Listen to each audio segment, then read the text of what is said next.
बिस्मिल्लाहिर्रहमानिर्रहीम। तमाम देखने और सुनने वाले दोस्तों को अस्सलाम वालेकुम। जी दोस्तों, आज का जो हमारा लेक्चर होगा वो 4 टॉपिक्स के हवाले से होगा। Cognizable offences, non cognizable offences, bailable offences और नॉन बेलेबल ऑफेंसेस। चलते हैं अपने टॉपिक्स की जानिब। जो दोस्तों जो कॉग्निजेबल ऑफेंस है इसको उर्दू में कहते हैं काबिल दस्त अंदाज़ी, जिसमें पुलिस दस्त अंदाज़ी कर सकती है, मतलब उसमें अमल दखल कर सकती है, उसमें दखल अंदाज़ी कर सकती है। और कोई अगर कॉग्निजेबल ऑफेंस करेगा उसको विदाउट वारंट गिरफ़्तार किया जाएगा, उसको अरेस्ट किया जाएगा। मतलब कॉग्निजेबल ऑफेंसेस वो ऑफेंसेस होते हैं, वो जराइम होते हैं जहां पुलिस विदाउट वारंट किसी शख्स को गिरफ़्तार कर सकती है मजिस्ट्रेट से परमिशन लिए बगैर। इसको कहते हैं दोस्तों cognizable offence. Non cognizable offence, non cognizable offence को कहते हैं नाकाबिले दस्त अंदाज़ी। मतलब अगर किसी शख्स ने नॉन कॉग्निजेबल ऑफेंस किया है तो उसको पुलिस विदाउट वारंट, मतलब मजिस्ट्रेट की इजाज़त के बगैर, जज की इजाज़त के बगैर उसको अरेस्ट नहीं कर सकते।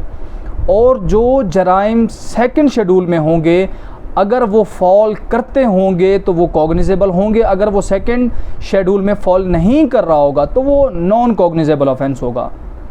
दोस्तों इन दोनों में डिफरेंस, जो कॉग्निजेबल ऑफेंस सरजद करेगा उसको पुलिस विदाउट वारंट मजिस्ट्रेट से इजाज़त लिए बगैर गिरफ़्तार कर सकती है। नॉन कॉग्निजेबल ऑफेंस कोई सरजद करेगा वहाँ पे without the permission of magistrate arrest नहीं कर सकता।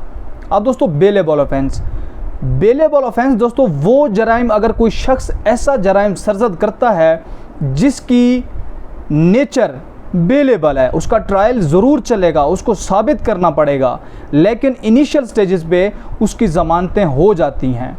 और ये जो जराइम जो बेलेबल ऑफेंसेस हैं वो भी सेकंड शेड्यूल में लिखी हुई हैं। वहाँ बताया गया है कि कौन से ऑफेंसेस, कौन से जराइम बेलेबल हैं और कौन से नॉन बेलेबल हैं, कौन से प्रोहिबिटरी क्लॉज में फॉल करते हैं और कौन से प्रोहिबिटरी क्लॉज में फॉल नहीं करते।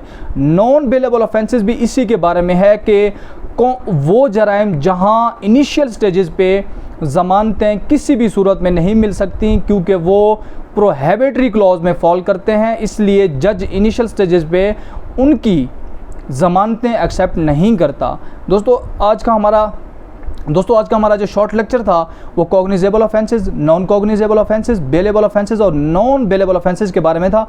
मैंने इस शॉर्ट वीडियो में आपको समझाने की कोशिश की है कि कॉग्निजेबल ऑफेंस होता क्या है, नॉन कॉग्निजेबल ऑफेंस होता क्या है, बेलेबल ऑफेंस और नॉन बेलेबल ऑफेंसेस हैं कौन से। लेकिन इसमें जो सेकंड शेड्यूल की बात की गई है उसकी बाबत, उस बारे में मैं आपको एक्सप्लेनेशन कि सेकंड शेड्यूल में कौन से ऑफेंसेस बेलेबल हैं, कौन से नॉन बेलेबल हैं, कौन से जराइम कॉग्निजेंस में आते हैं और कौन से नॉन कॉग्निजेंस में आते हैं, ये मैं आपको किसी और लेक्चर में क्लियर कर दूंगा। लेकिन मेरे जो आज का लेक्चर था वो इस हवाले से था कि मैं आपको डेफिनेशंस की हद तक बता दूं कि कॉग्निजेबल और non cognizable, bailable, non bailable offences basically हमारी CRPC में जिसके तहत प्रोसीजर बताया गया है वहाँ क्या लिखा हुआ है। थैंक यू सो मच दोस्तों। फिर भी इस हवाले से अगर आपको कोई कन्फ्यूजन रहती है तो आप मुझसे कमेंट सेक्शन में पूछ सकते हैं। अपना ख्याल रखिएगा। अल्लाह हाफिज़।